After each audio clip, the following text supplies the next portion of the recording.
अभी ये कर लेते हैं, इसके बाद इंग्लिश पढ़ेंगे, ठीक है? थोड़ा सा आज लेक्चर ट्विस्ट हो जाएंगे तुम्हारे। आज इको स्टार्ट करिए, फिर इंग्लिश पढ़ेंगे अपन। ओके, नेशनल इनकम का कॉन्सेप्ट पढ़ा रहा हूँ मैं आज तुमको। आज का जो लेक्चर है that is about national income. ये दो पार्ट्स में स्प्लिटेड है अपना, part one and part two. Notes भी उसी तरीके से मैं दूंगा। तो नेशनल इनकम क्या होती है किसी का, यार स्क्रीन पे लिखना बंद करो बच्चों, एक सेकंड रुको। मैं एनोटेशन बंद कर रहा हूँ, जस्ट एक सेकंड रुको, कोई बच्चा स्क्रीन पे पेन चला रहा है। एनोटेशन वीडियो कर सकते हो, से नोट्स नो, क्या क्या है। ओके, तो नेशनल इनकम, नेशनल इनकम क्या होती है, ये दो हिस्सों में पढ़ाया जाएगा। कोशिश करता हूँ आज ही खत्म कर दूँ इस चैप्टर को एक ही क्लास में। नेशनल इनकम होती है total value of final goods and services produce by normal residents during an accounting year. एक फाइनेंशियल ईयर के दौरान जो भी गुड्स एंड सर्विसेज बने या प्रोड्यूस हुए, डेप्रिसिएशन को एडजस्ट करने के बाद उसकी टोटल वैल्यू। डेप्रिसिएशन क्या होता है?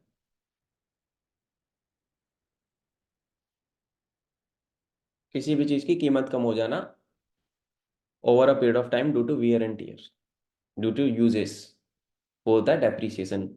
एक गाड़ी आपने ली, आज हमने गाड़ी 10 लाख रुपए की ली, just to give you an example. 10 lakh रुपए की कार खरीदी आपने, 2 महीने के बाद तुम उसको बेचोगे, तुम्हें 10 लाख रुपए मिलेंगे।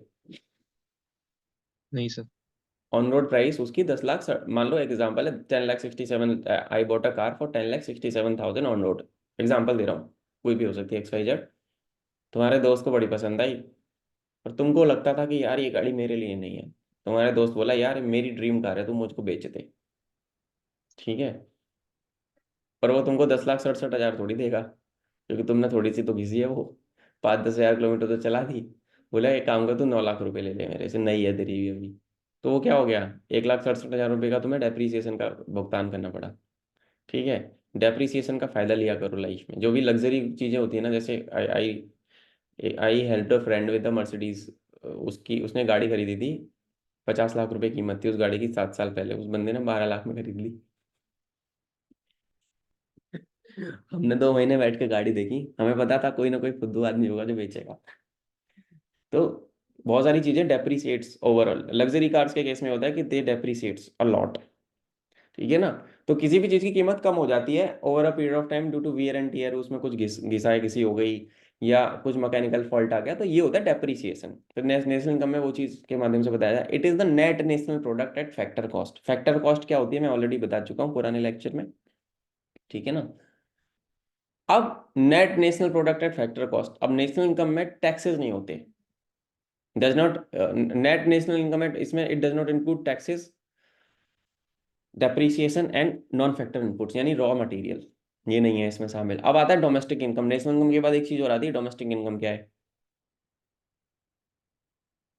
नेशनल इनकम में डेप्रीसिएशन वाला, इसमें क्या हो रहा है, तो total value of final goods and services produced within the domestic territory during an accounting year after adjusting, same definition सी लग रही होगी तुम्हें।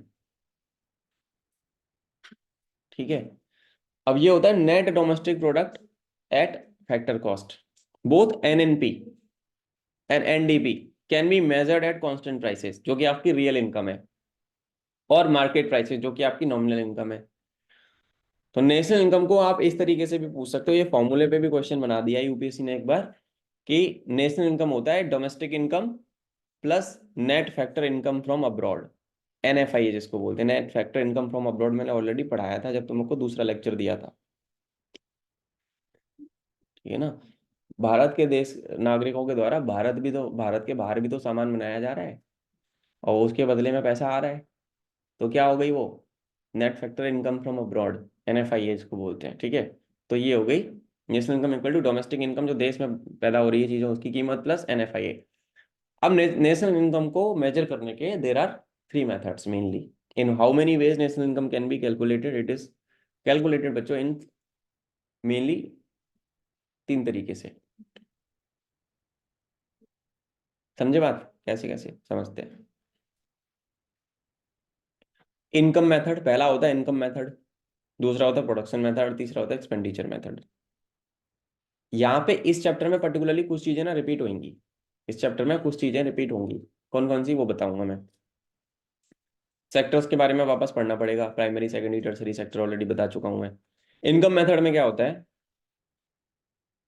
ये मेथड्स का नाम याद रखना, income method, expenditure method, production method. Income method में आपका क्या होगा, इनकम मेथड इज बेसिकली जब आप all the factors of production को आप क्या कर रहे हो, ऐड कर दे रहे हो, when you are adding all the factors of production. ठीक है, फैक्टर्स ऑफ प्रोडक्शन देखो फिर से आ रहा है, फैक्टर्स ऑफ प्रोडक्शन पता होना चाहिए, rent, wages, interest and profit. ठीक है, rent, wages, interest and profit. इसके पहले क्या आता था, फैक्टर्स ऑफ प्रोडक्शन के पहले और चार चीजें थी ना। रेंट किस पे दोगे, लैंड, लेबर, कैपिटल और क्या था, एंटरप्रेन्योर। क्या थी ये चार चीजें, क्या है, किस में आती हैं, लैंड, लेबर, कैपिटल, क्या बोलते हैं इनको। Enter. Factor of production. Hmm. Land, labour, capital, interest. Land के बदले रेंट मिलता है, लेबर को उसके मेहनताने के रूप में वेजेस मिलते हैं, कैपिटल पे आपको इंटरेस्ट मिलेगा, और प्रॉफिट का कौन करता है जुगाड़, एंटरप्रेन्योर, जो बंद बिजनेस बनाता है ना। And the mix income of self employed, आपके आसपास बहुत सारे दुकानदार होंगे, परचूनी वगैरह की दुकान होती है, छोटे छोटे लोग शॉप्स डाल लेते हैं, वो क्या है, सेल्फ एम्प्लॉयड पीपल है। मैं किस कैटेगरी में हूँ अब आज की डेट में, बताओ, मैं किस कैटेगरी में आता हूँ। एंटरप्रेन्योर। एंटरप्रेन्योर। भाई बहुत बड़ी बात बोल दी। ठीक है, कंसिडर कर सकते हो। तो entrepreneur is a self employed person, by the way. ठीक है, हाँ, I am an entrepreneur because I am self employed. ठीक है, तो सेल्फ एम्प्लॉयड वाली कैटेगरी के। ठीक है, तो इनकम मेथड में क्या होता है, सारे फैक्टर्स ऑफ प्रोडक्शन जोड़ देते हो और मिक्स्ड इनकम जोड़ देते हो, जितने भी सेल्फ एम्प्लॉयड होंगे इन इंडिया। एक तिहाई जनसंख्या इज सेल्फ एम्प्लॉयड, हमारे देश के अंदर 1/3 of the population is what, self employed. ठीक है, this is the domestic income.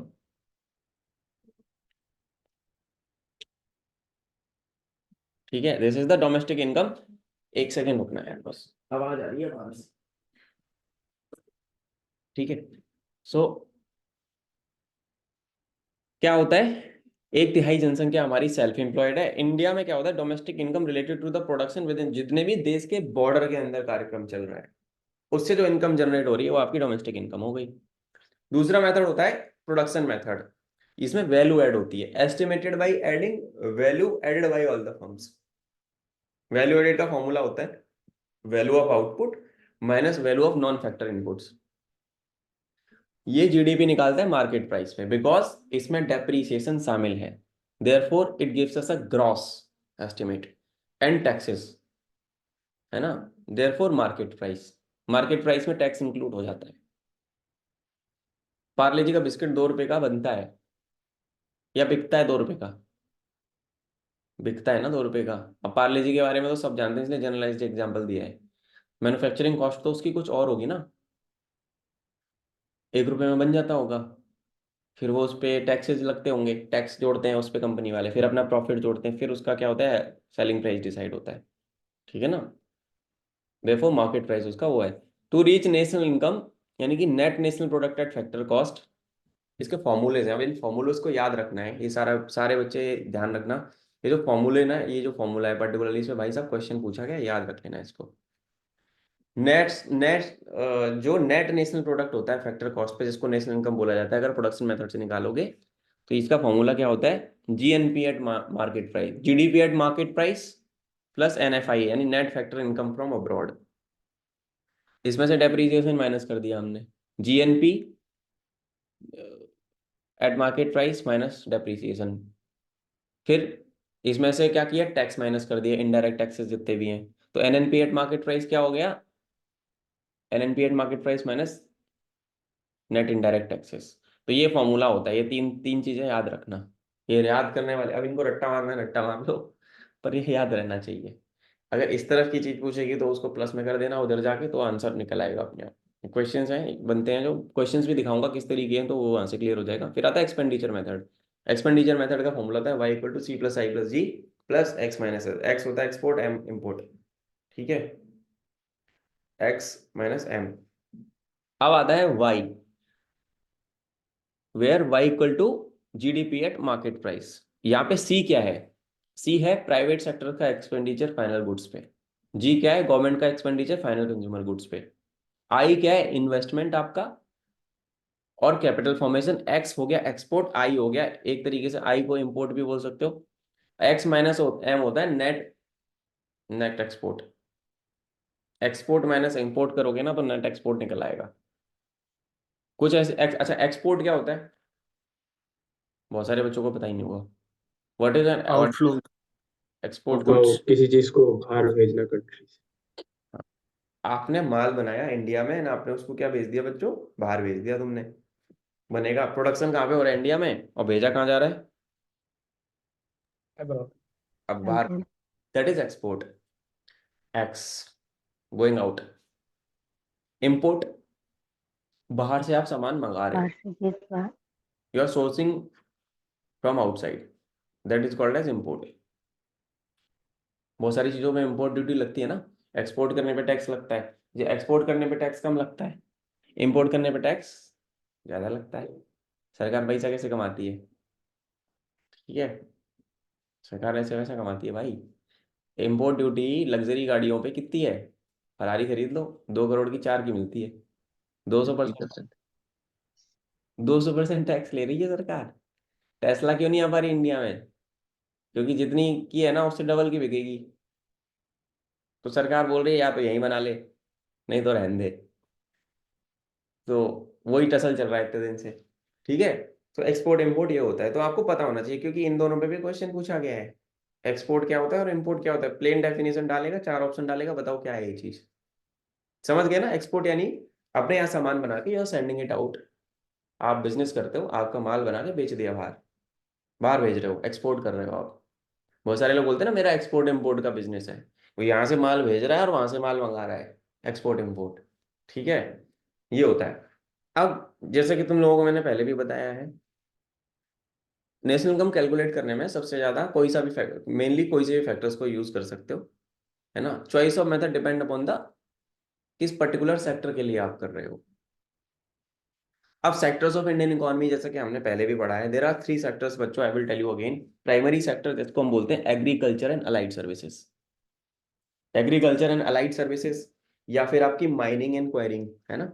जितनी भी जमीन से रिलेटेड एक्टिविटीज हो गई, खेती बाड़ी, है ना, पशुपालन, मुर्गी पालन, मछली पालन, माइनिंग करना, ये सब किस में आ गया बेटा? प्राइमरी से। प्राइमरी सेक्टर में आ गया। आया कि नहीं आया? बोलो हाँ या ना। यस। ठीक है, तो ये आपके हो गए प्राइमरी सेक्टर की चीजें। यहाँ पे प्रोडक्शन मेथड यूज करोगे, यहाँ पे कौन सा मेथड यूज करोगे? Production method. अगला आता है तुम्हारा सेकेंडरी सेक्टर। सेकेंडरी सेक्टर होता है आपका मैन्युफैक्चरिंग सेक्टर, बताया था, जहाँ पे प्रोडक्शन होता है। प्रोडक्शन से भी link, secondary sector is mainly related to production, यहाँ पे कोई माल बन रहा है आपका, समथिंग इज बीइंग प्रोड्यूस्ड। ठीक है, यहाँ पे मैन्युफैक्चरिंग इंडस्ट्री हो गई तुम्हारी, इलेक्ट्रिसिटी, जैसे electricity, gas, water supply, construction industry हो गई। यहाँ पे प्रोडक्शन मेथड ही यूज होगा। कंस्ट्रक्शन को अगर छोड़ दो, कंस्ट्रक्शन सेक्टर को, वहाँ पे एक्सपेंडिचर मेथड यूज होता है इस तरीके। फिर टर्सरी सेक्टर में आपकी सर्विसेज सेक्टर हो गई, बैंकिंग सर्विसेज हो गई, हॉस्पिटलिटी और ये सब हो गया, यहाँ पे इनकम मेथड यूज होता है। So these are the 3 sectors. Sometimes another classification is used where Indian economy is divided into 3 segments: agriculture, industry and services. एक तरीका तो है कि प्राइमरी, सेकेंडरी, टर्सरी बोल दो। एक तरीका है एग्रीकल्चर, इंडस्ट्री और सर्विसेज बोल दो, ये दूसरा तरीका है, ऐसे भी बोल सकते हो। एग्रीकल्चर में डेफिनेशन दोनों तरीके से वही है, कान ऐसे पकड़ लो या ऐसे पकड़ लो, बात वही बराबर, समझ गए ना। अच्छा, ये मैंने पहले भी बताया था। मुझे ये बताओ, ये 3 सेक्टर्स तो मैंने बताया, मैंने ये भी बताया है कि सबसे ज्यादा एम्प्लॉयमेंट किस, कौन सा क्या सेक्टर प्रोड्यूस करता है? Highest rate of employment is in what? Services. Service. पक्की बात है? Yes, sir. Agriculture sir. हाँ sir, agriculture primary Primary sector. sector. Agri. सबसे ज्यादा income is in tertiary sector. सबसे ज्यादा क्या है? बताओ बताओ, फटाफट बताओ। Primary sector is the I mean it provides more number of employment, कितनी but income is कितनी tertiary. हाँ, कितनी प्रतिशत जनसंख्या को एम्प्लॉयमेंट देता है प्राइमरी सेक्टर अपना? बताओ कितनी परसेंट? ऑलमोस्ट 70%। भाई तू लेके क्या फूक क्या फूक गया? कौन बोला है? मिलन बेटे, एडमिट कार्ड लेट आया इसका मतलब ये नहीं है कुछ भी बोलो। इतना पिटोगे? 70% जनसंख्या को दे देगा तो बाकी बाकी दो सेक्टर तो मतलब कुछ ही नहीं कर रहे यार। थोड़ा सा डाटा सही कर ले अपना। कितना परसेंट जनसंख्या यार? बताया हुआ है मैंने तुम लोगों को। ऐसे मत करो, 2 दिन पुरानी क्लास का वो है भाई। 20%। चल बे, बताओ कितना परसेंट, कौन सा सेक्टर कितना परसेंट जनसंख्या को रोजगार देता है? Which sector contributes how much in? Sir 46 तो आई गेस प्राइमरी है। अच्छा, 30s की लाइन में इंडस्ट्री था और 20 की लाइन 43 में 44 के So आसपास होता 19 to 20% was tertiary. है। हाँ tertiary। ठीक है,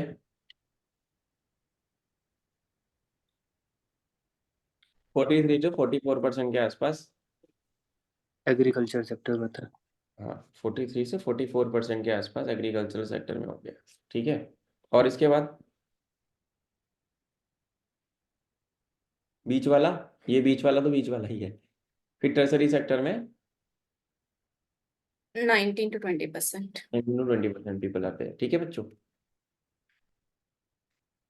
और बाकी बची हुई जनसंख्या बीच वाले में चलेगी। ठीक है, इस तरीके से यार, ऐसे बोलो मत। ओके, जीडीपी में कंट्रीब्यूशन का केस क्या है? अगर GDP GDP 33% is from tertiary. हाँ, जीडीपी कंट्रीब्यूशन के मैंने टेबल बना के डाला हुआ है। तुम लोग मतलब तुम लोग पढ़ते पढ़ते नहीं हो पुराने क्लासेस को। बेटे रिवीजन मान लो, किस दिन टेस्ट हो गया तो उल्टा लटका दूंगा सबको। पढ़ लो, पुराने लेक्चर्स का रिवीजन मार लो भाई। पेपर में क्वेश्चन आएगा, ब्लैंक हो जाओगे, फिर दिक्कत होगी। मैं तो बोल दूंगा मैं तो पढ़ाया था, फिर मैं लाइव बेइज्जती करता हूँ क्लास में नाम लेके। पढ़ लो, रिवीजन करो पुराने लेक्चर्स का, दिक्कत में आ जाओगे पेपर में ना। पेपर में इतना कुछ होगा यार करने के लिए, याद ही नहीं आएगा तुमको। अगर तुम नहीं हो नेचुरली, तुम्हें मजा नहीं आ रहा ना पढ़ने में, तो मजा पढ़ाई में इंटरेस्ट डेवलप करो। सबसे ज्यादा लोग एम्प्लॉयड हैं एग्रीकल्चर सेक्टर में, पर जीडीपी कंट्रीब्यूशन में सबसे कम है उनका। जीडीपी कंट्रीब्यूशन एग्रीकल्चर सेक्टर का सबसे कम है। कितना है?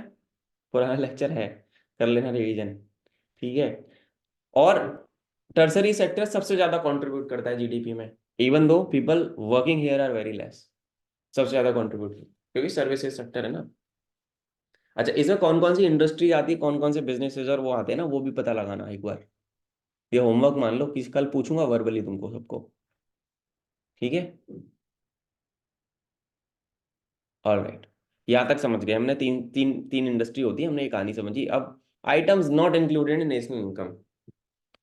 Items not included in national income में इंटरमीडिएट गुड्स हो गए, ट्रांसफर पेमेंट्स हो गया, है ना। यानी कि unilateral payment made without expectation of return, जैसे गिफ्ट्स हो गए, अनएम्प्लॉयमेंट अलाउंस हो गया, डोनेशंस, है ना। ये सब क्या है? ट्रांसफर पेमेंट्स है, इनके बदले में कुछ मिलेगा नहीं, गया। ठीक है, sale and purchase of old goods and existing services, है ना। शेयर्स इसमें नहीं आते। विंडफॉल गेन, लॉटरी से जीता हुआ पैसा, है ना। ब्लैक मनी, ब्लैक मनी का क्या ये आंकड़ा निकालोगे? ये तो लोगों ने दीवारों में चिन्हवाया हुआ है। ठीक है, ब्लैक मनी तो ईडी निकालती है। ईडी और इनकम टैक्स की रेड आती है ना, तब पता लगता है कि उसके पास कितना था। Work done by the house wife, तुम्हारी मम्मी के द्वारा किया गया घर का काम नेशनल इनकम में कैलकुलेट कर पाओगे क्या? नहीं कर पाओगे। वो कितनी भी मेहनत कर लें, उसको नेशनल इनकम में कंट्रीब्यूशन आप नहीं दिखा सकते। यहाँ वो करती हैं मेहनत, हमारी मम्मियाँ करती नहीं है घर का काम, तुमको खाना बना के खिलाना, तुमको सबको इतना बड़ा कर दिया बचपन से पाल के। पर क्या उनका कंट्रीब्यूशन नेशनल इनकम में माना गया? नहीं माना गया। हाँ, if your mom is working and then किसी पर्टिकुलर सेक्टर में वर्किंग है, प्राइमरी सेकेंडरी टर्सरी, तो उनका जो रोल है या उनकी कंपनी का जो रोल है वो कैलकुलेट होता है। But work done by the house wife is not included. ठीक है, items included in national income, goods produced for self consumption and estimated rent of self occupied property, ये आता है। ठीक है, अब कुछ फैक्ट्स हैं, जान लेते हैं फटाफट फटाफट, फिर ये चैप्टर खत्म। पार्ट 1 खत्म, चैप्टर के खत्म, पार्ट 2 भी है। ठीक है, पहला जो रफ एस्टिमेट था ना नेशनल इनकम, वो दिया गया था दादा भाई नेहरू जी के द्वारा 1867 से लेके बच्चों 68 में। उनकी एक किताब थी poverty and un-British rule in India this, and वो बेसिकली फेमस थी ड्रेन ऑफ वेल्थ थ्योरी के लिए। इस पे क्वेश्चन बना हुआ है। दादा भाई नेहरू जी तो बहुत फेमस आदमी है, grand old man of India थे, यूके की पार्लियामेंट में बैठने वाले पहले आदमी थे इंडियन। ठीक है, हल्के में मत लेना। एफकेट वाले तो घुमा घुमा के क्वेश्चन पूछे हैं बहुत बार इस पे। Who was the grand old man of India, बताओ। ठीक है, दादा भाई नेहरू जी, उनकी किताब थी poverty and un-British rule in India. Book का नाम भी याद रखो। उनकी जो थ्योरी थी वो थी ड्रेन ऑफ वेल्थ थ्योरी। पहला साइंटिफिक एस्टिमेट किया गया था प्रोफेसर वी के आर वी राव के द्वारा 1931-32 में। ठीक है ना। गवर्नमेंट ऑफ इंडिया ने जो नेशनल इनकम पहली बार कैलकुलेट की that was in 1948-49। Ministry of commerce ने किया था सबसे पहले। फिर बनी नेशनल इनकम कमेटी 1949 जिसके चेयरमैन बनाए पीसी मालनोबिस। तो मालनोबिस का मॉडल था ये पूरा। पीसी मालनोबिस को बोला जाता है chairman of Indian statistical institute. बाद में इंडियन स्टैटिस्टिकल इंस्टीट्यूट बना। स्टैटिस्टिक्स का मतलब तुमको पता है, statistics basically deals with data and charts, है ना। करेंटली सेंट्रल स्टैटिस्टिकल ऑर्गेनाइजेशन, है ना, जो कि 1950 में बना, एस्टिमेट नेशनल इनकम 1956 से वही करता आ रहा है। It publishes national accounts statistics annually, हर साल ये निकालते हैं डेटा। ये आता है ministry of statistics and programme implementation के अंदर, है ना। नाउ अब एक चेंज हुआ है। करंट सरकार ने क्या किया है, जो सेंट्रल स्टैटिस्टिकल ऑर्गेनाइजेशन था ना सीएसओ, जो बना था 1950 में और 1956 से जनगणना कर रहा था या डेटा निकाल रहा था, उसको मर्ज कर दिया गया एनएसएसओ के द्वारा, नेशनल सैंपल सर्वे ऑर्गेनाइजेशन के साथ। दोनों को मर्ज कर दिया। क्या बना दिया उसके बिहाफ पे, national statistical organisation. Central statistical organisation को एनएसएसओ के साथ मर्ज करके क्या बन गया ये। ठीक है, तो this is the entity that basically calculate data वेटा जो भी है अपना। Now problem faced in estimation, अब कुछ तकलीफें भी हैं भाई नेशनल इनकम निकालने में, तक दिक्कतें भी बहुत हैं। कंसेप्चुअल प्रॉब्लम्स हैं कि क्या डालें और क्या हटाएं। Example, which activities of foreign firms सरकार को प्रोडक्टिव कंसीडर करनी चाहिए। प्रैक्टिकल और स्टैटिस्टिकल प्रॉब्लम्स क्या है, जो छोटे दुकानदार हैं, कैजुअल वर्कर हैं, उनके पास उनकी इनकम का खर्चे का कोई प्रॉपर लिखित हिसाब नहीं है। नॉन मार्केट एक्टिविटीज, आप अपना कितना सामान खुद खा जाते हो, तो कोई कैलकुलेशन ही नहीं है। कोई मोमोज बनाने वाला अपने मोमोज कितने खा रहा है उसको थोड़ी ना कैलकुलेट कर लोगे, है ना। तो ये प्रैक्टिकल, ये these are the two problems. Per capita income क्या होती है, किसी भी देश की पर कैपिटा इनकम निकालनी है तो उसकी टोटल इनकम को उसकी टोटल पॉपुलेशन से डिवाइड मार दो भाई। Total income divided by total population, ऐसे तो निकालोगे पर कैपिटा इनकम। हम 60,000 के रेट पे थे 2011-12 में। इंडिया की पर कैपिटा इनकम थी 60,000 रुपये पर साल, यानी कि एक एनुअल जो एवरेज जो बच्चों इनकम आती थी ना इंडियन हाउस होल्ड की, वो आती थी पर कैपिटा इनकम हमारी 60,000। अभी कितनी चल रही है हमारी, बताओ। 2023 में कितनी हो गई है, बढ़ गई है यार, कितनी बढ़ी है।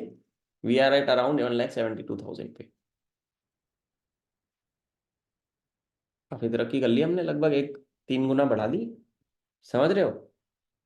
ये एनएसओ का डेटा है। एनएसओ क्या है, नेशनल स्टैटिस्टिकल ऑर्गेनाइजेशन। ठीक है, पर कैपिटा इनकम इंडिया की इतनी है। 2014-15 में 86,000 पे पहुंची थी। 2014-15 में 11-12 से ये बढ़ के 86,000 में पहुंची थी। 2014 में थी ये, 2023 में इतनी है। एक तो मेरा एस्टिमेट 2014-15 में ये पहुंची थी 86,000 के आसपास। ठीक है, तो इस तरीके से एनएसओ डेटा निकालता है और फॉलो किया करो। अखबार वगैरह इसलिए बोलता हूँ कि पढ़ते रहा करो। अब आता है बच्चों इकोनॉमिक ग्रोथ एंड डेवलपमेंट, फटाफट से इसको खत्म करते हैं। इकोनॉमिक ग्रोथ क्या होती है और इकोनॉमिक डेवलपमेंट क्या होता है। अगर production of goods and services increases तो उसको बोलते हैं economic growth. Process of economic growth lead to economic development. Economic development जब होता है वह जनरल वेलफेयर होता है जनता का। इकोनॉमिक डेवलपमेंट कब होता है, जब ग्रोथ होगी तभी तो डेवलपमेंट होगा। सिंपल सी बात है। It means progressive changes in the socio economic structure of the country. Economic growth and economic development table बना के यहाँ पे डाला है इसलिए ताकि जल्दी समझ में आए। इकोनॉमिक ग्रोथ कब हो रही है, प्रोडक्शन इंक्रीज हो रहा है। प्रोडक्शन इंक्रीज होगा, ज्यादा प्रोडक्ट बनेंगे, जनता का भला होगा ज्यादा, सिंपल सी बात है। Economic growth is a quantitative concept, development is a qualitative thing. Economic growth unidimensional है, ग्रोथ यानी कि एक कर्व में जा रही है ना, बढ़ेगी ना, ग्रोथ यानी it is a curve like that, बढ़ता जा रहा है। Economic development all round development, it is multi dimensional, it is not only related to one domain, it is related to everything, everything is included, multi dimensional होती है development. It is a means to an end, है ना, ये target करना ही करना है पूरा। Development it is an end in itself, this is what countries aim for, economic development कराना है, ठीक है। इकोनॉमिक ग्रोथ जो है वो डेवलप्ड कंट्रीज का सबसे बड़ा कंसर्न होता है कि कांस्टेंट रेट पे इकोनॉमिक ग्रोथ होनी चाहिए, अमेरिका जैसे कंट्री के लिए हो सकती है। इकोनॉमिक डेवलपमेंट हमारे जैसे डेवलपिंग कंट्रीज का कंसर्न है, क्योंकि ग्रोथ तो चाहिए ही चाहिए, ऑब्वियसली हमें चाहिए, we are in need of growth. और जब हमारी ग्रोथ होगी तो इकोनॉमिक डेवलपमेंट ऑटोमेटिकली होगा, है ना। हर चीज, जब पैसा आएगा, बिजनेसेस बढ़ेंगे, तो ऑलरेडी हमारी सारी चीजें इंक्रीज होंगी। तो growth can happen without development, बिना डेवलपमेंट के ग्रोथ हो सकती है, बट डेवलपमेंट बिना ग्रोथ के नहीं होगा, ठीक है। इंडिकेटर्स हैं इसके, इकोनॉमिक ग्रोथ के इंडिकेटर्स क्या है? रियल जीडीपी पे इकोनॉमिक ग्रोथ कैपिटल आएगी आपकी, रियल पर कैपिटा इनकम पे आएगी, पर कैपिटा इनकम अभी ऊपर जो देखा था। इकोनॉमिक डेवलपमेंट कैलकुलेट करने के लिए आप ह्यूमन डेवलपमेंट इंडेक्स देख सकते हो, physical quality of life index देख सकते हो, या नेट इकोनॉमिक वेलफेयर देख सकते हो, NEW इसको बोलते हैं। अब ये कुछ चीजें हैं, इनके बारे में हम करेंगे अगले लेक्चर में कंटिन्यू, क्योंकि अभी इंग्लिश पढ़ने का वक्त है, ठीक है। सो ये कुछ